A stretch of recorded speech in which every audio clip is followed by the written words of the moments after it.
everyone, welcome back to the series, and now let's start with the question. And first question says, what is a recommended practice for securing IoT devices in a home or a small office network? So when we see this option, the first one says connecting all devices to the same network as other computers. Option B says using default passwords provided by manufacturers. Option B says using default passwords provided by manufacturers. Option C says disabling all firmware updates. Option D says segmenting IoT devices on a separate network. So when we see these options, obviously option B, A, C, this shouldn't be the answer because we cannot use default passwords, right? We cannot disable all firmware updates. We cannot connect all devices to the same network because these are not the secure practices. Option D is the correct answer here, where they are saying segmenting IoT devices on a separate network. So when we segment IoT devices into separate network, this will reduce the risk of malicious actor gaining access to your primary network, right? So that's why we should do this practice. Like if the IoT devices got compromised, and if we have this segmented network, it will reduce the chance that a malicious actor can compromise our primary networks. Option D is the correct answer, and this is the recommended practice we can use for securing IoT devices in small offices or in a home. All right, now let's move to next question. Next question says, how many layers are there in the OSI model? So when we talk about OSI model, OSI is what? OSI is Open System Interconnection Model, and it is a conceptual framework, right, that tells how the communication happen in the 7 layers. So we have total 7 layers in OSI. Okay, the 7th layer we have application layer. We'll start from here: 7, 6, 5, 4, 3, 2, 1. There are 7 layers. First one is application layer, right? Second one is presentation layer. Fifth one is session layer. Fourth one is transport layer. Third one is network layer. Second is data link layer, and the last one is physical layer, or the first layer is physical layer. So when we talk about the first layer, like physical layer, this is what this is. It deals with the physical transmission of raw data, right, like bits over the communication media. Then if we talk about data link layer, it ensure reliable data transfer happen between two physically connected devices. Here we deal with the physical address of the device, like MAC address. Right, it handle the framing, error, correction, and all of these things. Then we have third layer, that is network layer. Right, network layer, it manage logical address, like it manage the IP address, right, logical addressing, routing of data packets between devices. Right, when we talk about over network, different networks, right, not devices, different networks, right. Then we have transport layer. So transport layer, it's like it ensure that reliable data delivery happen, and here data segmentation happen, and also this layer deals with the ports, right, transport layer. Then we have session layer, and session layer is helpful for managing the session, for creating the session, right, for terminating the communication when the data has been transferred. So it manages the sessions here. Then we have presentation layer. So presentation layer helps for encrypting the data and also encrypting the data, right. It translates the data into unreadable form, and for data compression also we use this presentation layer. And application layer, the 7th layer, which is like it is the layer which have interface with the user end, right. So the layer which we see, it interact with the user, right. So that is application layer. So when the data it travel like, let's say the application layer is there, you write hello, a mail you want to send, so you will write it. Then it will go to presentation layer. Here encryption will happen, right. That means the data will convert into an unreadable form, right. Now from there session will be created, right. Session will create to like, let's say this is a sender, and this sender want to send a message to a receiver. So our session will be created here. Then it will go to transport layer. Here what happens, segmentation will happen for the data, and it also take care of the ports. Then that segmented data will reach to network layer, and here what happen, here the IP of destination and IP of source will be connected to the packet, and this thing, like this segmented data, will convert into a packet in network layer. Then it will go to data link layer. Data link Then it will go to data link layer, and data link layer here, and destination source address will be added, like MAC address for destination, and this packet will convert into a frame. Right, now it will go to the physical layer, and from here the data will be transferred to the receiver. So this is how theoretically this happens. So this model tells what things happen in the each layer. Right, so this is the OSI model we have. So here when we talk about the correct answer, how many layers are there? So the layers are 7 for the OSI. Correct answer is C. Now let's move to next question. We have next question which says which layer of the OSI is responsible for encryption and decryption of data. So as we already mentioned, layer 6, that is presentation layer, is responsible for encryption and decryption of the data. So the correct answer is option B, right? Now let's move to next question. It says the HTTPS protocol operate at OSI layer. So among these layers, at which layer this protocol operates? So all the protocols. Right, when we talk about these protocol like HTTPS, FTP, SMTP, file mail transfer protocol, right, DNS, SNMP, right, SSH, Telnet, all these protocol, they work in application layer. Okay, so the correct answer is application layer. This 25 is SNMP. It is a protocol. It is a port number for SNMP. Right, this 23 is a port number of Telnet, and this 3 is the network layer. So here we have IP addresses, but we don't have these protocols, right? So here the correct answer is option A, that is 7th layer, and this is application layer. Now let's move to next question. Next question says which of the following is not protocol of the OSI level 3, right?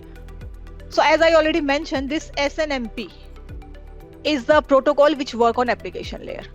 Right, so A is the protocol which is not OSI level 3 protocol. ICMP, IGMP and IP, these are the protocol which work in the layer 3, right? That is network layer. So here the correct answer is SNMP. Now let's move to next question, and it says in which layer of the OSI model do switches primarily operate? So when we talk about switches, they operate in the data link layer. Okay, so correct answer for this one is data link layer, that is option B for this question. Now let's move to next question, and it says a hacker uses a phishing attack to obtain a user credential, access their company's database and steal the information. This is an example of dash, right? So we have to say what is the example of that. So what happened, the hacker, they just use a phishing attack, right? They send a phishing email to some employee and they obtain user credentials, right? They obtain the database, they steal the data, steal the information. So among this option, denial of service is what? This is attack, DOS attack, right? Where you consume the resources of the victim and it become unavailable. Advanced persistent threats. So advanced persistent threats are what? These are APT, these are like prolonged target attack where attacker remain undetected in your system. We have extortion. Extortion means when you're threatening to harm a system or you want to release some sensitive data, right? And you ask for the ransom for that. That is extortion. Data exfiltration. Data exfiltration means now you are gaining unauthorized access and you are doing the unauthorized transfer of data from system or network. So here they are talking about stealing the data. So the correct answer is D, data exfiltration, right? So now let's move to next question. We have next question which says an organization is utilizing a public cloud from a cloud service whose service offering allows the organization to use a framework to build and deploy custom application. Which of the following cloud service model is being utilized? So we have these three cloud service models here. First one is infrastructure as a service, second one is platform as a service, third one is software as a service, and the fourth one is on premises. So when we talk about infrastructure as a service, it offers you a raw computer infrastructure, right? Like servers, storage and networks. Software as a service, it's what? It provides you a fully developed software application that a user can access. Like we have Gmail, we have Salesforce, right? On premises means it is talking about managing and hosting resources in the organization own physical infrastructure, not in the cloud, right? So here, PaaS, platform as a service, this is the correct answer for this one, because this cloud service model provide you a platform that allow the organization to build, develop and deploy application, right? So developer use this model. So the correct answer for this question is option B, that is platform as a service, right? So now let's move to next question. So next question says an organization has built out a cloud environment in their own data center for exclusive use by their employees to allow other teams to provision and manage virtual resources. Which of the following cloud deployment models is this an example of, right? So here the correct answer is private cloud. So we have these models: public, private, community, hybrid. So when we talk about private, as the name suggests itself, this is a this is a cloud computing model, right? Which use the cloud infrastructure by single organization. Only single organization will be using it, right? So it build, manage, maintain, operate within the organization own data center, right? So that is private. Public means the cloud infrastructure hosted by the third party, right? Third party provider is hosting it and it is shared among multiple organizations, right? We have AWS, Microsoft Azure, right? Community means this cloud shared by multiple organizations which have common concern, right? So for that we have community. Hybrid means you're combining private and public, and you allow the and you allow data and application to be shared between them, right? So here the correct answer is private, that is B, because they're talking about having because they're talking about having the cloud in their own data center. So correct answer is B, that is private cloud. Now let's move to next question, and it says an organization is hosting application in a private cloud environment and also making use of Amazon Web Services to load balance the traffic for application. If there is a spike in demand, which of the following cloud deployment model is the example of? So here we are using public as well as private. So the example is this of hybrid. So the correct answer is hybrid cloud, right? We are combining the private cloud and public cloud together, right? Now let's move to next question. So we have next question which says an organization is utilizing Google Mail, Gmail as the email service provider.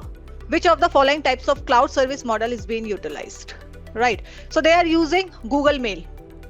So this is what they are using, a software as a service, right? Because it provides you fully developed, ready to use application which user can use on the internet. So the correct answer is A, software as a service. Now let's move to next question. We have next question which says an attacker impersonate a technical support representative to obtain sensitive information from a company's employee, and this is known as pretexting. So what is pretexting? Here what happened, here the attacker create a fabricated scenario, right, to manipulate someone. So here what he did, the attacker impersonate technical support, he make a fabricated story, right, and then he is talking about obtaining sensitive data. So here correct answer is pretexting.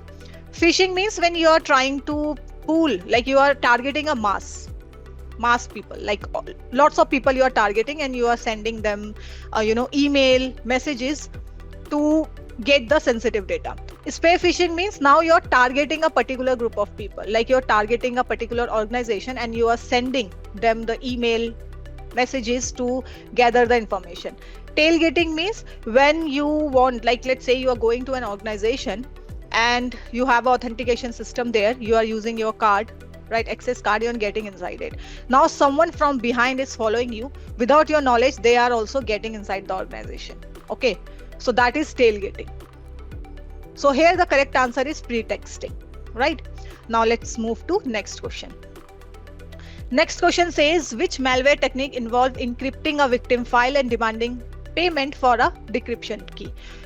So where the attacker encrypt your data and then they ask for the money, right, ransom. So that is what, that is a ransomware attack, right? So it is a type of malware that encrypt your file and then ask for the ransom, right? And usually that ransom is in cryptocurrency. Adware means It display unwanted advertisements, right? And if you click on it, it can collect your informations, right? User information may. Spyware means they secretly gather information about user activity without their consent. And worm means it is self-replicated malware that is spread across the network, right? So here the correct answer is C, ransomware. Okay, now let's move to next question, which says which of the following describe a botnet? So when we are talking about botnet are what? These are like a zombie computer which are command and controlled by the attacker, right? So they are so here we have options which says a network of computer infected with malware that are controlled by a remote attacker, a single infected computer used for DDoS attack, a network tool for scanning vulnerabilities, a type of firewall used to block malware, right? So here the correct answer is option A, which says a network of computers that infected with malware that are controlled by a remote attacker, right? Now let's move to next question. So we have next question which says, what is the primary purpose of implementing physical access control in a data center, right? So option says to prevent unauthorized network access, right? To protect against malware infection, to restrict physical entry to authorized person only, to maintain optimum temperature and humidity levels. So what is the primary purpose of implementing? So restrict physical entry to authorized person only. So among here, to prevent unauthorized network access, to protect against malware infection, to maintain optimum temperature and humidity. But here they are talking about physical access control. Okay, means physically, they are using tangible things to stop unauthorized person entry, right?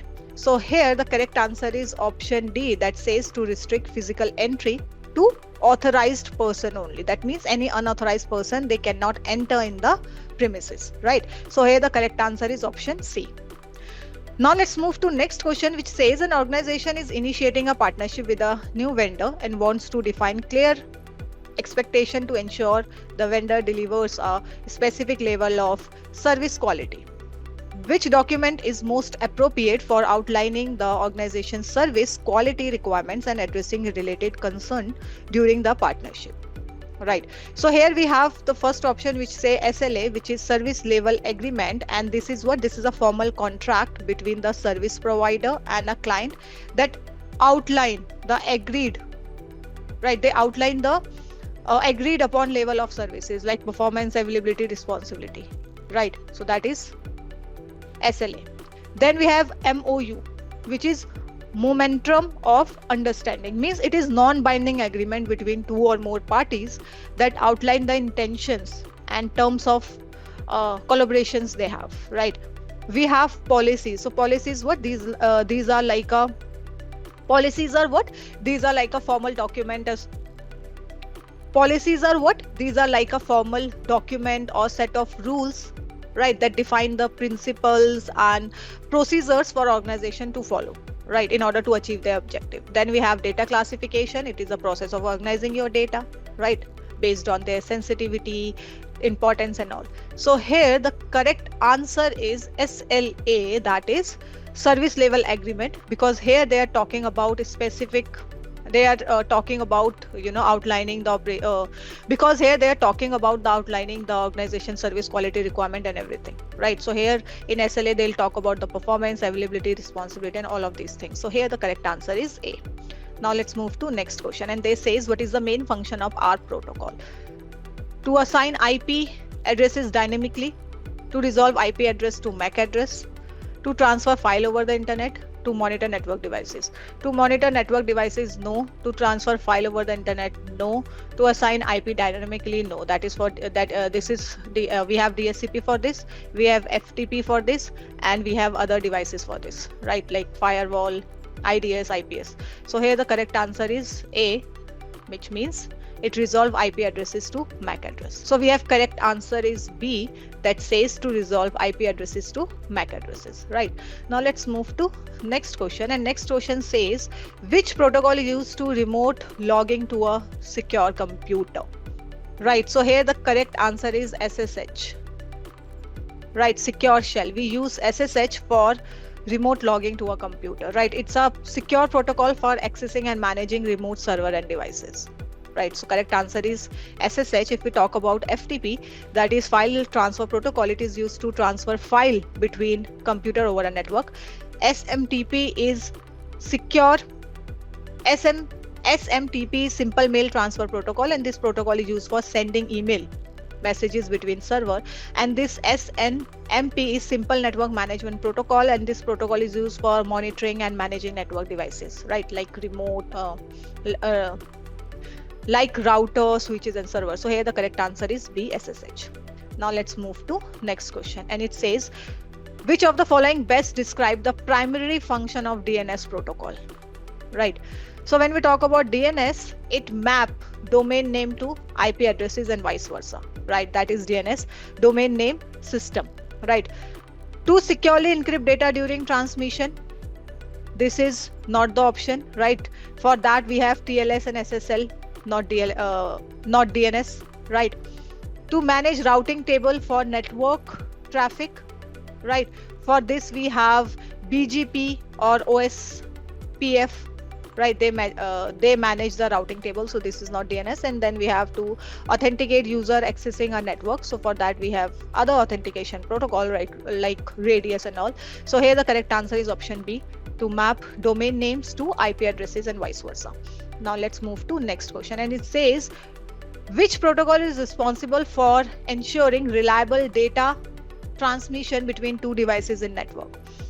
So here the correct answer is TCP, okay, transmission control protocol. And when we talk about the difference between UDP and TCP, first thing, this protocol work in layer number 4, that is transport layer, okay, in OSI. Second thing, UDP stand for user datagram protocol, and TCP stand for transmission control protocol. UDP is connectionless, TCP is connection oriented protocol. UDP is fast, TCP is slow. In UDP you won't get acknowledgement, in TCP you will get acknowledgement. So we use UDP for where we need fast data transmission, right? Like live call, like when you see live things, video calls, right? Where you need fast data transfer. TCP is used for sending Gmails, where you need acknowledgement, right? So this is the difference between TCP and UDP, and they are talking about ensuring reliable data transmission. So option B is the correct answer here, right? And if we talk about this HTTP, this is hypertext transfer protocol, and this is application layer protocol, right? Which is used for transferring web pages and resources over the internet. ICMP is internet control message protocol, and this is a network layer protocol, right? And it is used for diagnosing an error message in network. So here the correct answer is option B, that is TCP. So that's all for today. Let's meet next time with more videos related with CC questions. Thank you.